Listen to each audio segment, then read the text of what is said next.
Almost everything is covered on lot of videos. What else is pending? Okay, so today I'm going to cover IPC standards of symbols, footprint, and PCB design.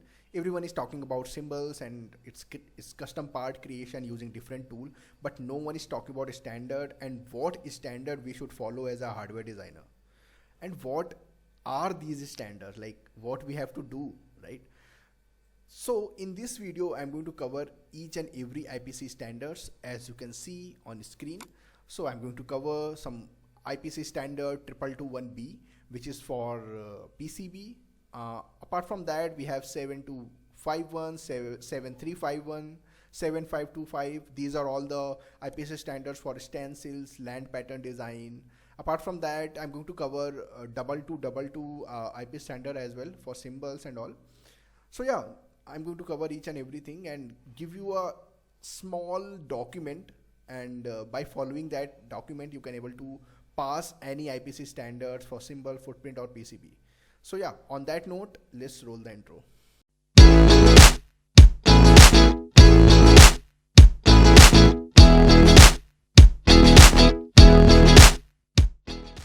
Hi, my name is Aviral and I've divided this section into two parts. In the first part, we're going to cover all the IPC standards related to symbols design, and for demonstration, I'm going to use Cadence or CAD tool. In second part, I'm going to discuss all the related IPC standards for footprint and or you can say SMD or through-hole land pattern design. So yeah, these are the two sections. Let's start with the section 1. And yeah, this is the sheet as you can see on the screen. I was talking about this sheet and I'm going to share it through Google Drive so you can download it from the description. So I basically break down the standard into the exact format, like what we have to do, right? So for example, so these are the things we have to define for symbols, right? We have to define like what is the part type that we're going to put inside the central library or whatever the, if you are using database, then you have to put that part on the database as well. So yeah, you should know what is the part type. You should know as per IPC what should be the reference designator of a component, right? You can't just assign any random component, right? So this is the reason why we assign U to ICs and R to resistors, C to capacitors, like that. After that, yeah, you have also a margin of putting the comment or value, right? So we generally put values of the registers or manufacturer part number of the chips under this third, or you can say the D column, right? And then here we have symbol reference. So symbol reference is the ID or item ID, you can say that we basically assign to a particular component, right? So I'm going to demonstrate that. I'm just giving you a quick intro of this whole sheet for symbols.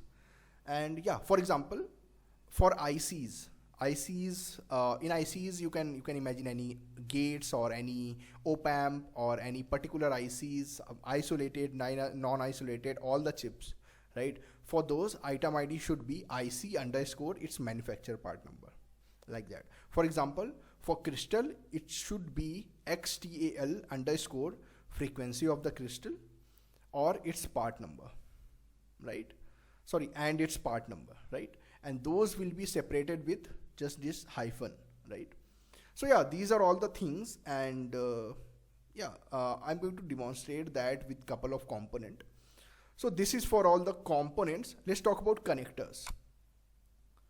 So as per IPC, the connectors are divided into these 6 and 7 or 8 parts, right? In the first, we have all the general type of connector, for example, buck strip, all the plug sockets or terminal blocks, edge connector, flexible connector, IDC connector, housing, box type connector or circular connector.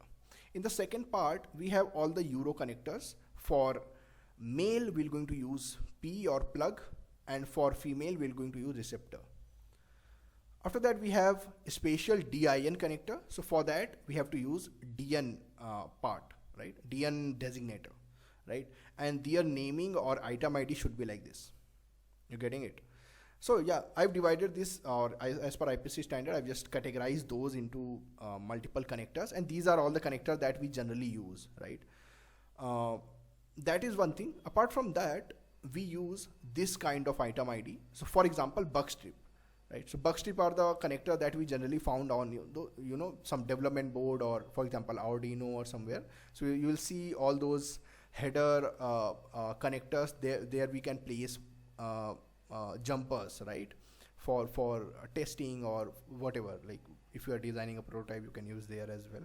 But yeah, there we place jumpers on the headers, right? So those we call bug strip.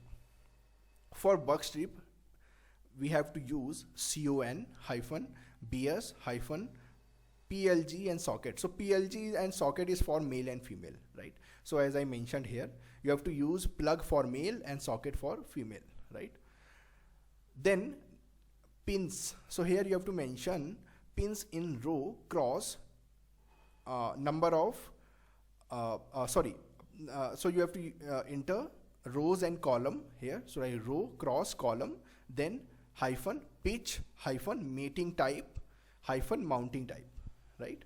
So mating type will be like either it is right angle or it is straight, right? And mounting type will be SMD or through hole. So it's like this, right? This is the example, row and column, and this is the pitch in mils. You can, I would recommend just follow the mils throughout the naming and all. So it would be like, just don't put like mils in some item IDs, then mm in different item IDs. Just follow one standard, either mm or mil. I'm okay with that. Then you can go for its straight or right angles. For straight, you have to just put ST, and for right angle, it should be RA. And then TH for through hole, and SMD for then SMD, right? So yeah, this is the thing. Now I'm going to give you a quick demo of creating symbols using these things. For that, I'm going to open Capture CIS, and yeah, you can open that as per your license, whatever the license you have. Okay, so all right, I'm going to create a project first, not direct library, right? Because I'm going to use this complete thing on a project which will be on Friday. I'll public that on Friday. So yeah, let's create a new project first. Okay, so here you have to enter the project name and where you want to save. I'm just going to save it on desktop. And let's create a folder. Okay, inside the desktop also I'm going to create a folder, and that project will be Arduino Mega 2560.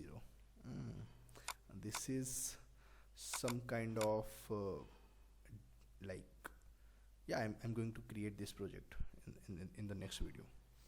So yeah, let's select this folder, and I'm going to use the same name here, Arduino underscore Mega underscore 2560. Okay.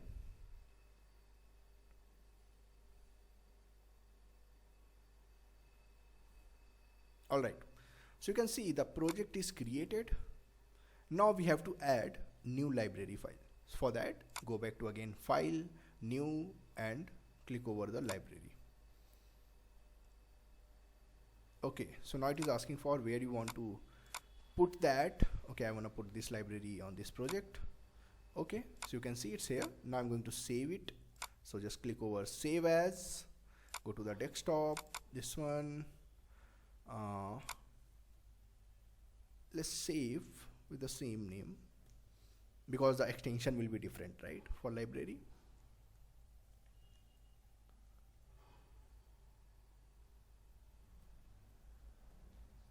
All right, save.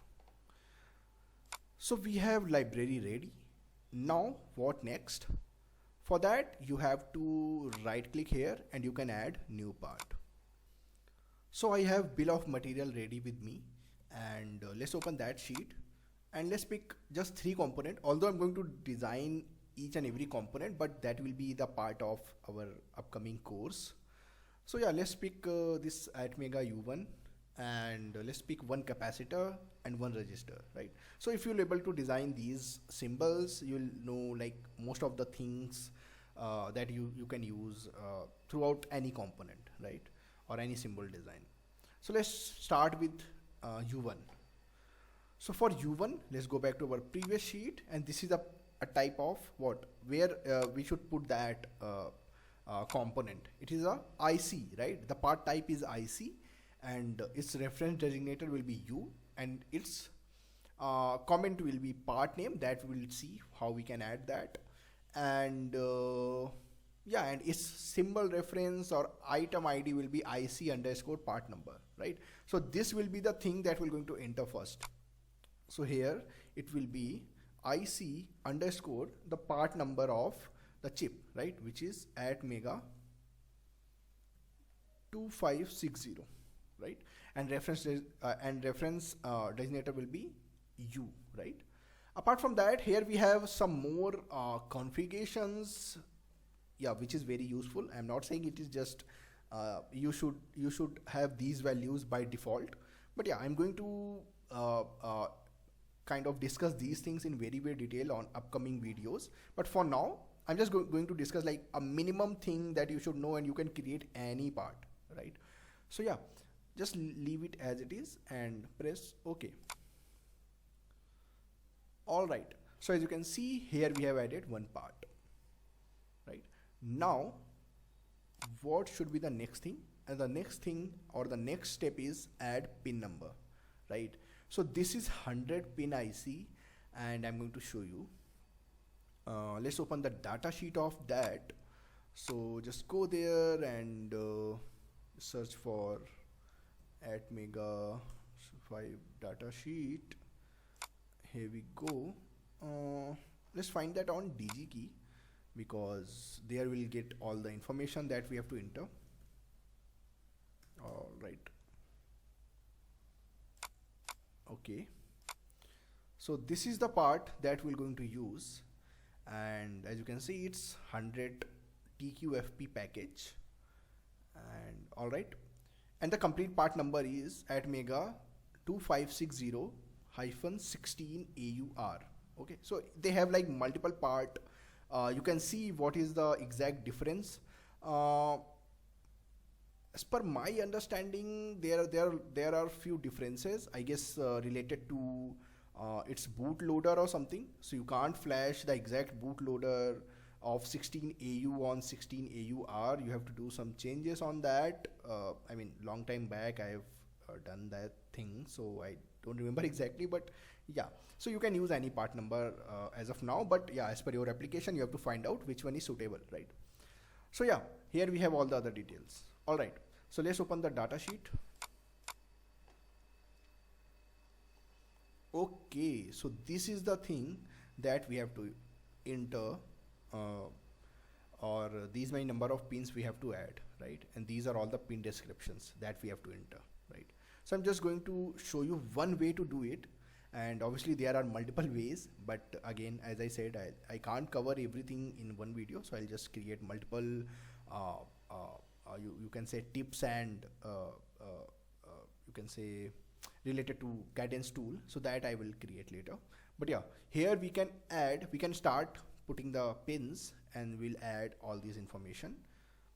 For that, what I did, I have created an Excel sheet of this 100 pin MCU. As you can see, I've noted down all the pin descriptions here, right? So all the 100 pins I've noted down here, right? So this will kind of make things easy. Let me show you how. So let's start with start with pin placement. So firstly, I'm just going to make it a little bit bigger. All right. And here, how you have to place the pin, right? So here we have shortcuts. Or you can just go to the place, and from here you can place pins and pin array, right? I'm going to use the shortcut. So this is for placing the multiple pins together, okay? And this is for placing the pins one by one, right?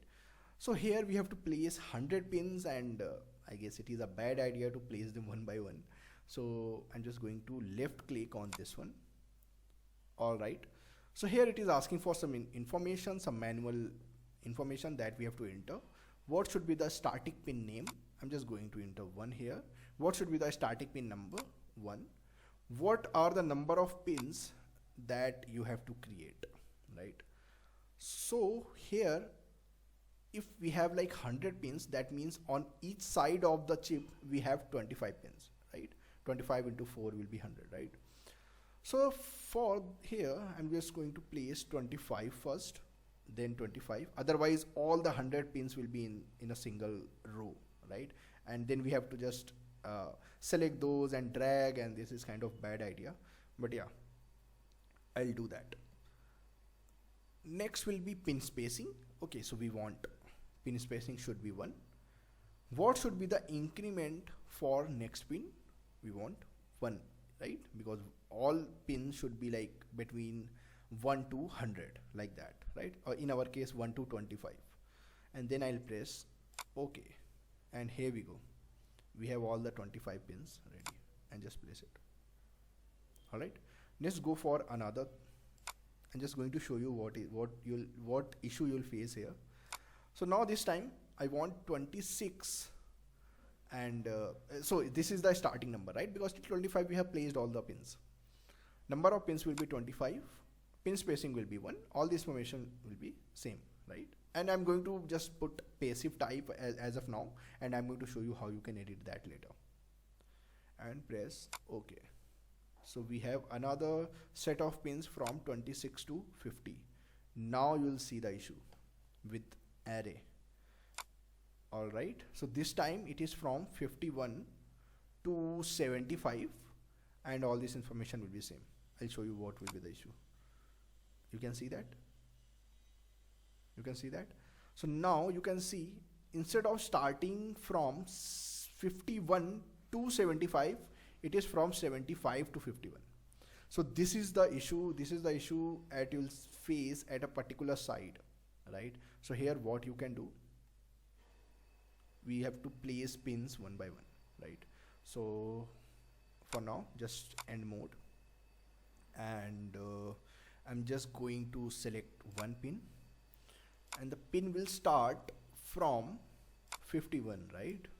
51, this will be 51. Okay, and I'm just going to place those quickly. 54, 5, 6, 7, 8, 9, 61, 2. Let's do that quickly. You can edit that later as well. So yeah, that's it. Now end mode. Okay, let's see if we can use array again. So this will start from 76. Starting pin number will be again 76, 25. Okay, see, so this is the same issue here, right? And you can't even mirror that. If you want to rotate it, if you want to mirror it, you can't do that, right? So okay, let me see one thing. If I'll place it here, all right, and yeah, I just thought ki maybe it will work. Okay, so hold on, just fit in, select this, and now move this. All right, so this is also a way that you can do. So for this side and this side, you can place all the pins in this particular row, you can say, right? And later you can just drag those. So yeah, we have created all the 100 pins. Now it's time to put their namings and just adjust those and put the pin 1 marker. So and one more thing I'm just going to tell you. For that, what we have to do, you have to just go to the edit pins option. So if you click over this one, you will see a kind of Excel sheet will be here, right? And you can edit all these information like a normal Excel, right? So that's why I have created these, all the pin description I've noted down on this Excel, right? So what I'm going to do, I'm just going to select these all 100 together, Control C, just minimize it. So here you have to enter, right? This is the pin name, this is the pin number, right? So here you have to enter Control V, and that's it. So let's verify the pin first. The first pin is PG5. Let's verify that. So all right, so you can see it's fine. Now apply, okay, all the pin names are changed. Now what we will do, we'll just make them little bit symmetric. Let's zoom in. So for zooming in, what you have to do, you have to hold the control and just use the scroll. That's it. Similarly here.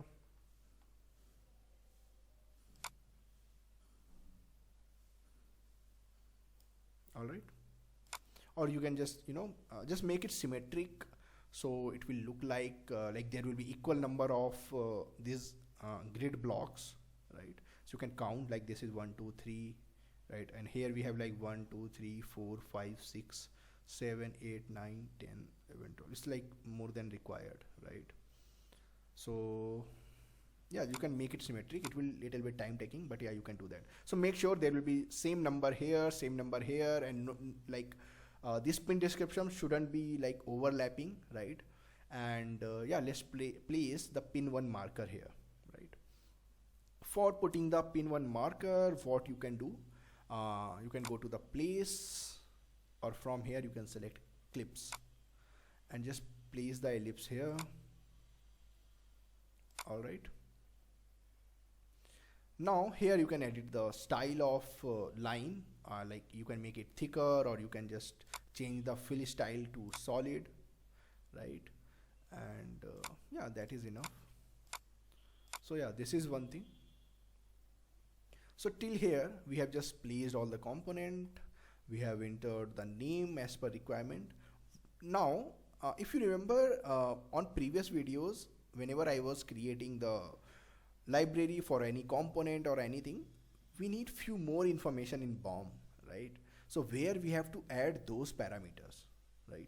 Like what will be the supplier detail, what will be the case or package detail, right? So for those information, you can click over this. So go to the part properties and click over this add new property box.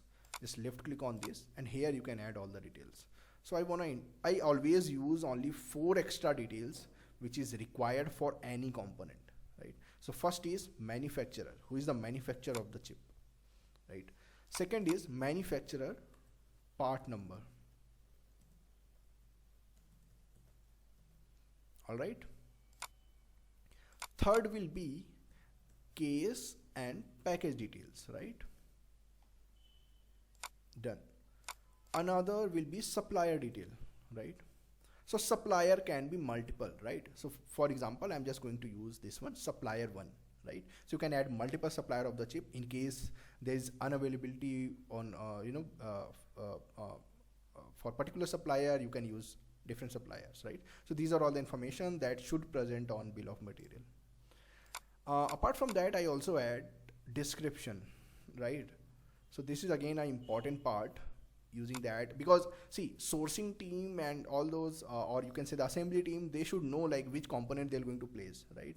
And sometimes it is not obvious from its name, but yeah, most of the time they can know the properties of the component from its name only, because we are following a particular standard, right? And that standard will be common for throughout the whole organization, right? So they should know like how to extract information from its item ID, right?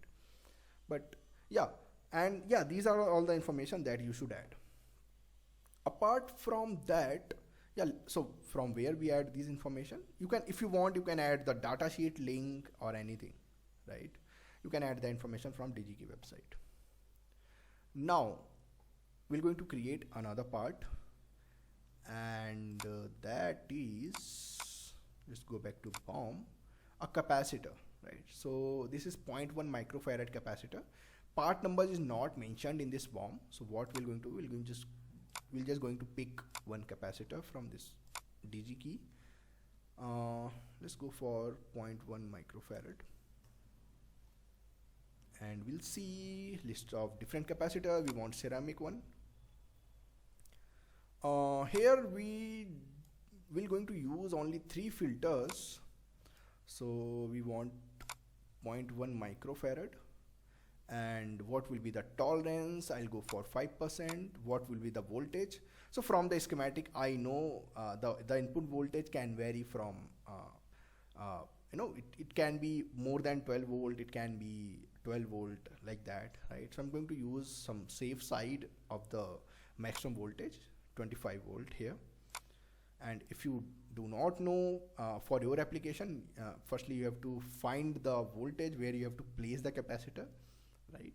Otherwise you'll see some fumes there.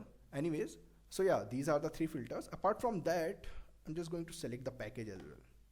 So here for capacitor, let's use 0805 is perfect. So hold on, what happened? Yeah, so let's go back to 0805 and apply. So here you can see we have 52 options, and from that we can select the cheaper one, right? So you can just press here, or I'm just going to choose this one for now. All right, so this is the capacitor we're going to use, and now we know what properties we have to enter, right? And these same things mentioned on this sheet. So for capacitor, we have different type of capacitors, but here we have ceramic capacitor. So we have capacitor, then underscore, value hyphen voltage hyphen tolerance hyphen package. So this should be the item ID like this. Got it? Let's do that. So go here, right click, new part.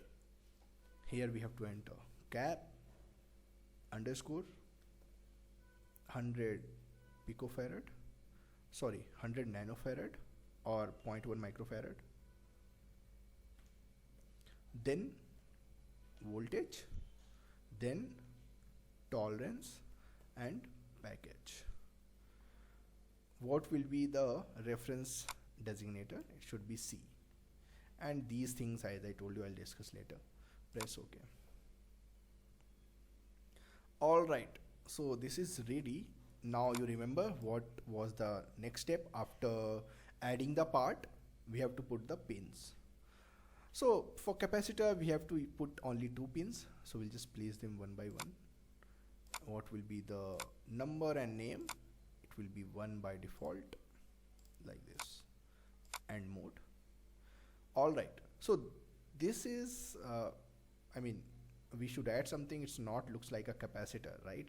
So we have to add the symbol, and yeah, these information is also as per the IPC standard, right? So for capacitor you have to put 2 parallel plates. You can't put resistor symbol in place of capacitor, right? If you want to pass the IPC standards, right? So these all the things are mentioned on the IPC standards for symbols. Let's place those lines. So you can place lines from here, or just press Shift L, right? So it will select the line. As you can see here, I'm just going to place 2 parallel lines. So this is ceramic capacitor, right? And we don't need to add any marker for positive and negative side of the capacitor, but yeah. All right, and this is value, this is okay. It should go up as well. So it's not going. Okay, let me check from here. So okay, all right.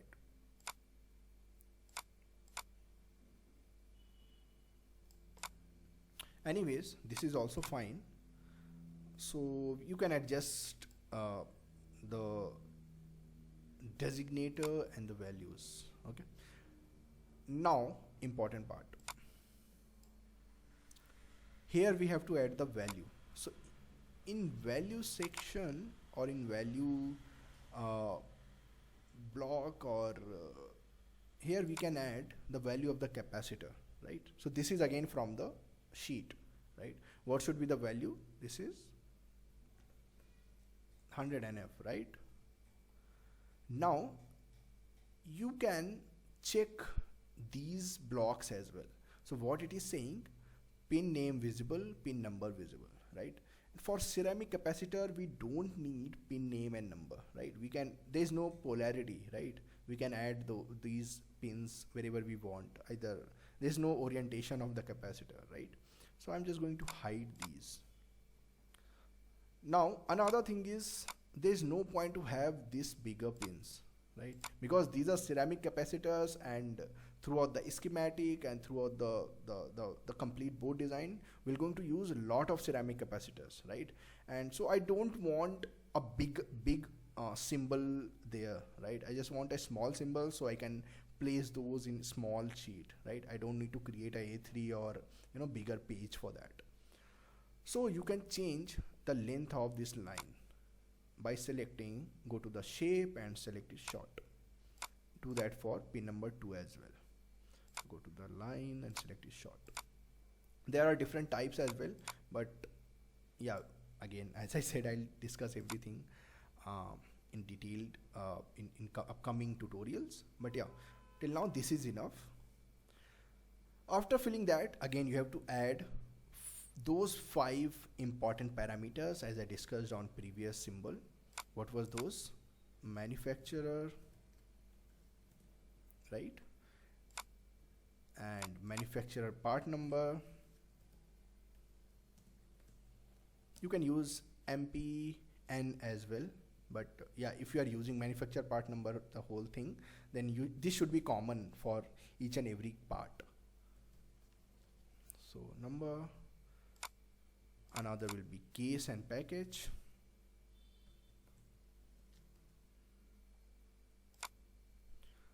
Next thing will be supplier detail, right? And then we have description.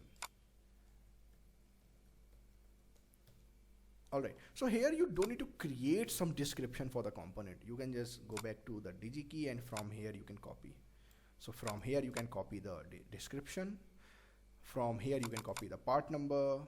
Obviously supplier is digi key, and manufacturer you can also copy from here, or just click over this button, right, and paste it there, right?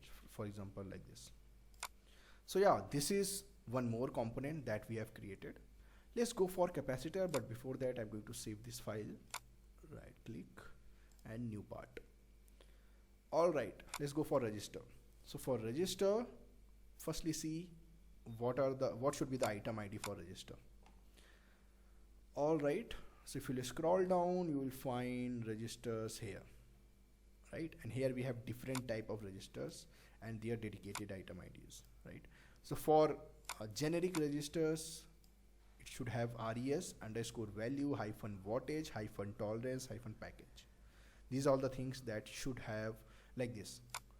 So if someone will see this item ID, that guy will know everything about the component. What is the value, what is the wattage, what is the tolerance and package, right?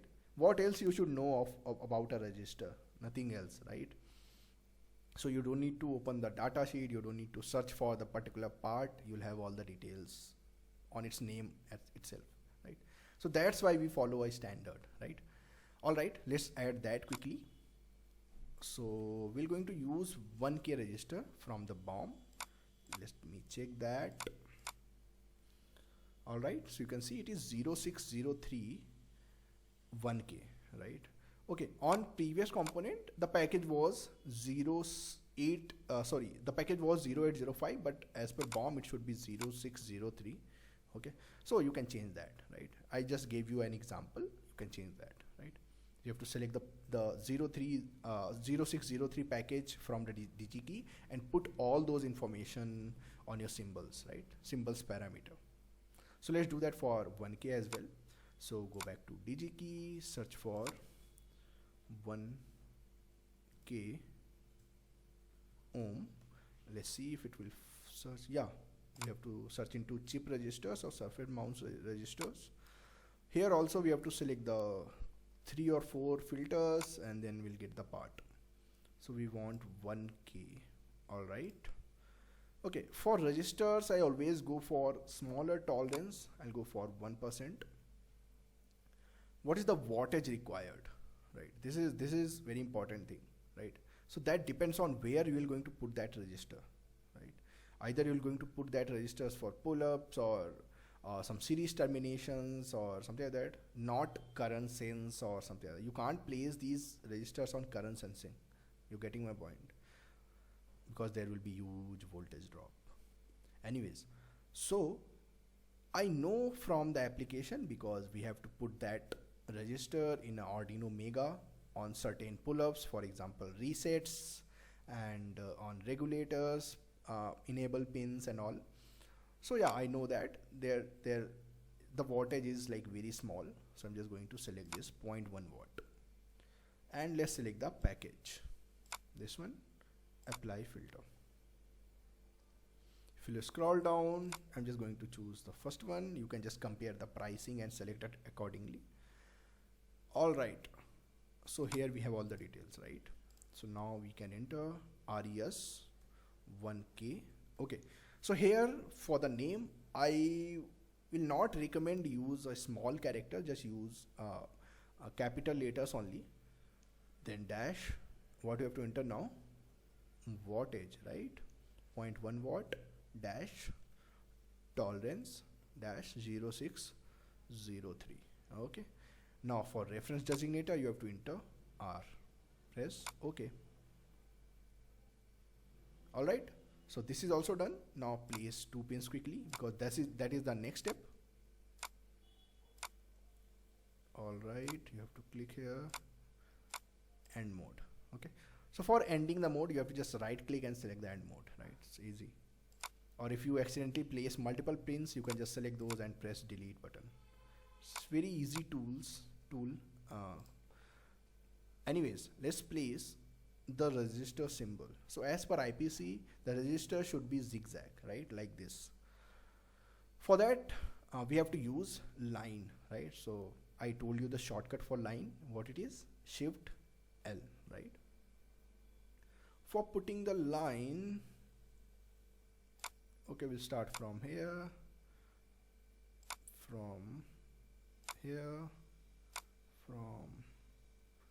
so you can see one thing. All right, so either you can create this package very big, like very widely, you can place these lines very far and it will look bad, right? Because when there will be like fine zigzag, and it looks nicer when we put those symbols in a schematic, right?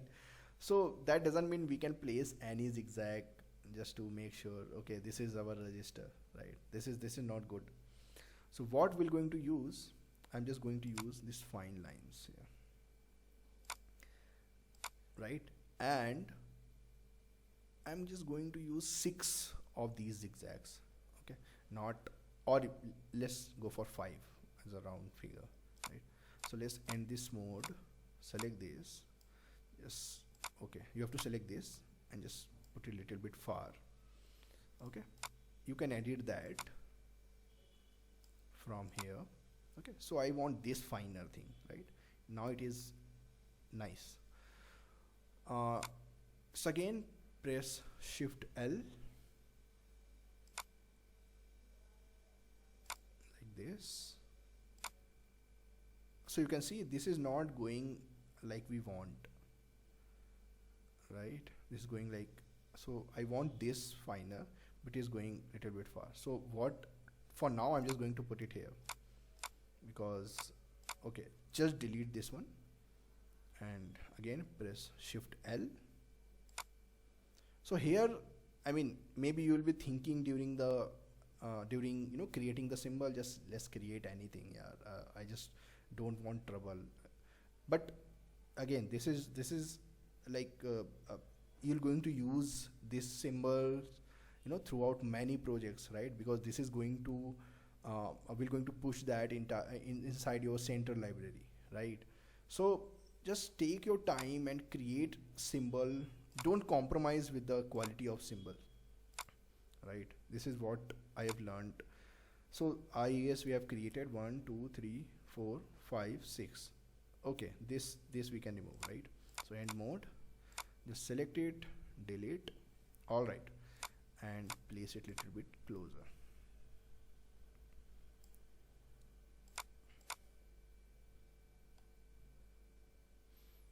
Okay, now see, so right now we are following the grid, right? So that means we can't just hold this line somewhere else or here, because it will be like unsymmetric, right?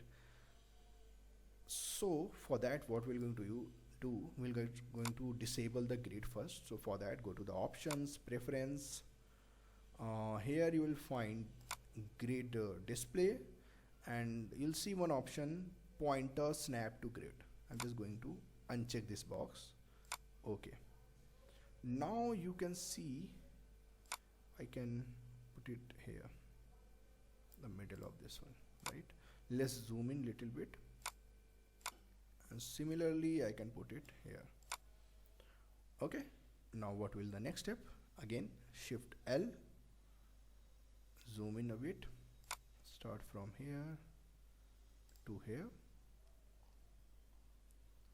zoom out, zoom in here, we start from here to here, and mode. And you can see we have created a symmetric symbol of resistor. Alright, now again, as capacitor, as ceramic capacitor, we don't need pin name and its number, so we're going to hide that. And in value we're going to use 1K, and similarly you can add multiple parameters, right, like I told you on previous two components. So yeah, this is a way to create a symbol. Now I'm going to start another section where we're going to cover all the footprints and their IPC standard. Thanks for watching, and I hope you find this video useful, and for more updates please hit the subscribe button and bell icon. Thank you.